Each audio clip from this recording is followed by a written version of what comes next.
Hi, I'm Ross Callaghan. I'm about to start on my biggest model ship build that I've ever done, and it's the Danmark. This is a Billings boat kit, and the kit dates back to the late 1960s. The kit I've got here is had a pretty hard life, and it's not really in the best shape, but hopefully all of the parts are there, so I'll be able to complete the model. The Danmark was built in 1933, and it's the training ship for the nation of Denmark, based out of Copenhagen. The kit comes with quite a good book of instructions, better than many kits I've had. Got your big sail plan and a plan for how to do the hull. All the parts are here, hopefully anyway, and it includes the sails, which are already printed out. Fortunately, I've also got the fittings kit, which comes for the Danmark, so that and all this should make a pretty fantastic model. I've set up a jig here so that can hold the model in place. Got the tools ready. Most important, I use Sally's quick grip for most of the gluing. Need a good pair of tweezers, metal rule, and very important is a very fine needle.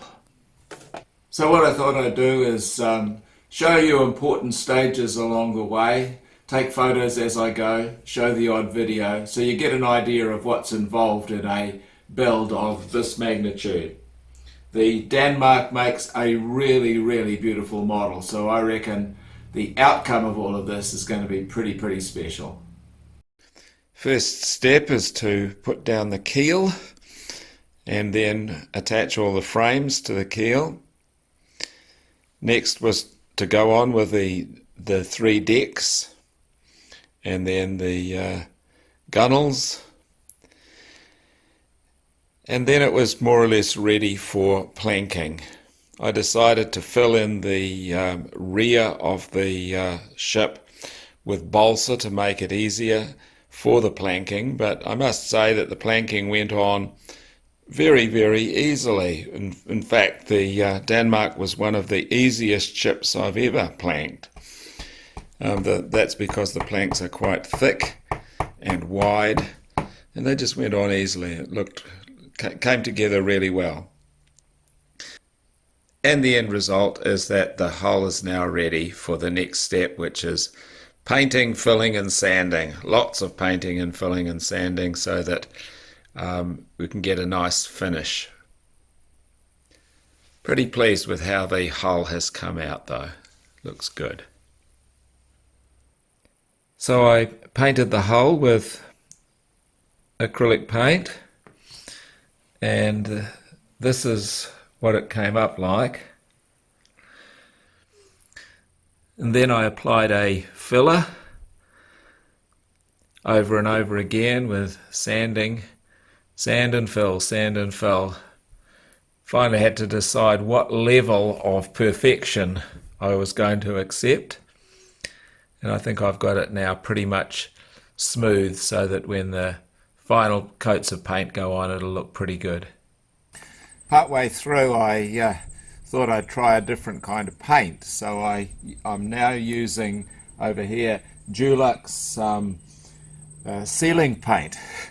And it gives a beautiful coverage on the ship, so that's much better than the wee paint tubes that I was using. It's still acrylic, but it makes a much better coverage.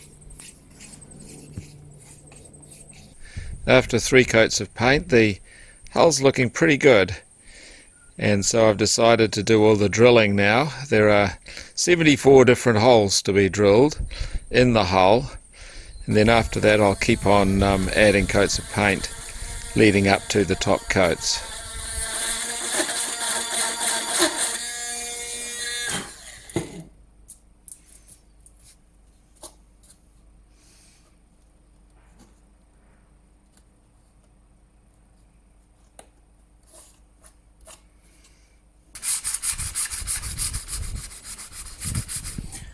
8 coats of paint, lots of sanding, and it's ready for the spray top coat.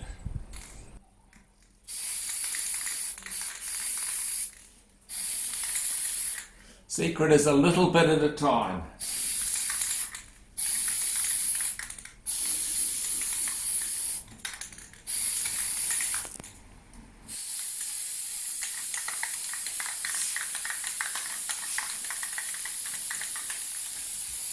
That's to try and stop the green paint going back up under the masking tape. We'll soon find out if it works. For the green, I tried quite a few different types of paint and finally ended up using a test pot. Gave a nice thick dense colour and produced a beautiful job. Now it's time to take the masking tape off, and I'm hoping to get a nice line along here. Very important for the model, but I am expecting a few areas which will need touch up, so let's see what happens.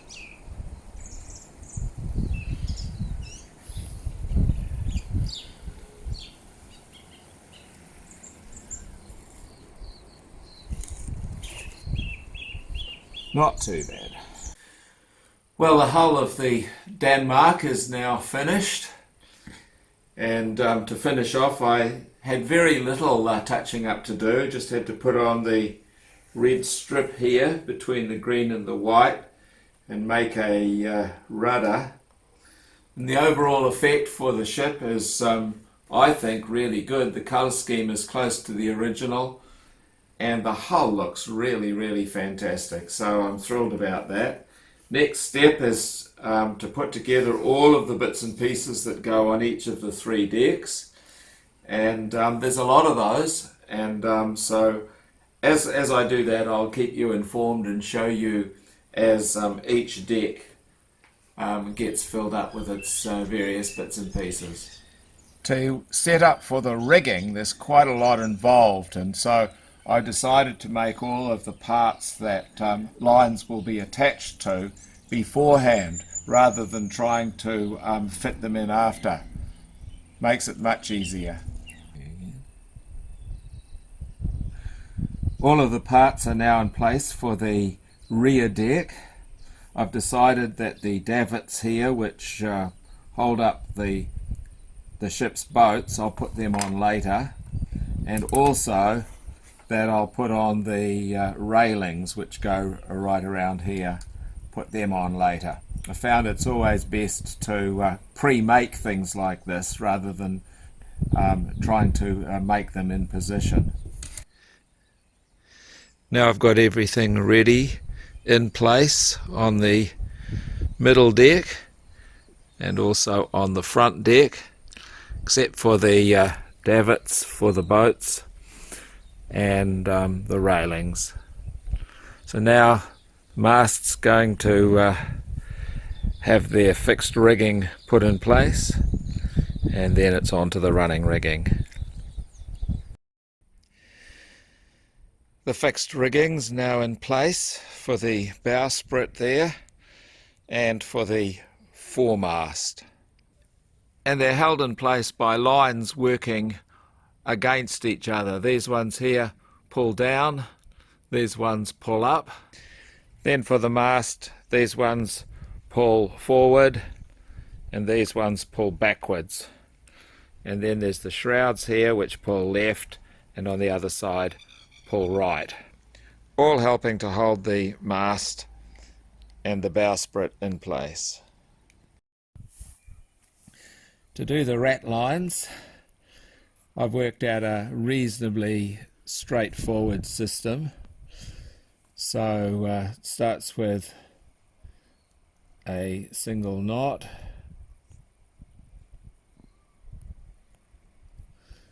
across the front, round the back, over, then under through the loop, and tension it. Then finish with a little dab of glue on either end, and then cut it off.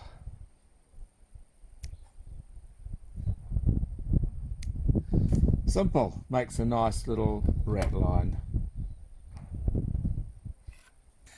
Making good progress now. The fixed rigging is now in place for each of the 3 masts, and the whole thing forms a system, and it's very easy to get one thread lose its tension. And so I use a system whereby I attach with glue at one side but don't at the other, so I can always tighten them up. So for example, if this one here gets too tight, these ones here become loose, and so I can work my way through and tighten and tighten and tighten until the whole thing right across the system is tight. The thread that they provide has got lots and lots of tiny little hairs on the side, so it makes it very, very difficult to thread through all the tiny holes. And so what I do is I run the thread through paint, and that just effectively paints it, and that makes it much easier to thread through. Then afterwards I go over everything and put another coat of paint on it, and that makes a really nice job.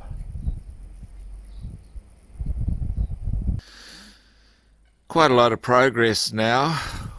The sails are in place and all the running rigging for the rear of the ship off the rear mast there. Quite an involved process because I had to make the spars first and put all the different little bits and pieces that go on them for the rigging. Cut out the sails, and then my wife sewed them up, sewed the seams for the sails, and I glued the edges. Attached the sails to the spars, and then did the running rigging for each of the sails there. And then the final part was to put the railing on, and that really sets everything up nicely at the back of the ship. Well, now the sails and the rigging are in place for the main mast. I must say, the old Danmark, the rigging has been one of the most complicated of all the ships that I've made. Doing the hull was pretty good, but not so much the rigging. It's really been a complicated process. So now I've got to do the foremast there, and then the sails right up the front. Now, a few weeks later, got the foremast sails are all on. Very complicated like the others. And I've also done the jibs. And I tried to arrange them on the stays there so that they display nicely. Not quite, not as easy as you think, but I reckon now that I've got the overall arrangement of the sails on the Danmark looking pretty good. Well, now the Danmark is finally complete. The build took about 7 or 8 months, and I reckon that this is something I can really be proud of. The last part of the build was to, once the jibs were on, was to put all the various little fittings like the anchors and the rails round the front here, the ship's boats, 6 of those, the funnel, and all the little wee bits and pieces that are required to finish off the ship. Down the back, again, there's rails, put on the rudder, and made a nice name there on the back. So overall, the Danmark has been a really, really enjoyable build. Making of the hull was pretty straightforward, I thought. The rigging was not. It was difficult, but got it all together. I really did enjoy making a Billings boat kit. This was a very old kit, but it's made a very nice model. So I hope you've enjoyed the build. It's a real pleasure building these boats, and this will be a treasure for one of my grandchildren in the future, I'm sure.